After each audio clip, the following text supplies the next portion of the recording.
Cela ressemble au judo, mais ces lutteurs pratiquent en fait le sambo, un art martial inventé sous l'URSS. La principale différence, au sambo les règles sont moins strictes et les prises bien plus variées. Les projections ne sont pas les mêmes. Au sambo, on peut faire des clés de bras, des clés de jambes. Rien n'est interdit, on peut tout faire. À l'origine, le sambo est la lutte du KGB et de l'armée, inventée dans les années 20 comme technique d'autodéfense. L'armée avait besoin d'une forme de combat pour faire face à différents conflits.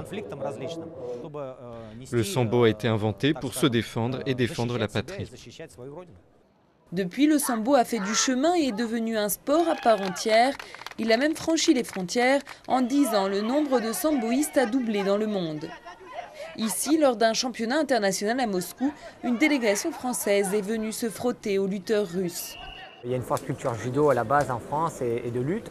Et dans les années 70, beaucoup de Français ont été pratiqués dans les pays de l'Est. Ils ont découvert le sambo et l'ont ramené en France après pour essayer de le développer, ce qui a très bien pris. Aujourd'hui, les samboïstes rêvent des feux des projecteurs. Ils visent l'horizon 2020 pour voir la lutte du KGB inscrite enfin sur la liste des sports olympiques.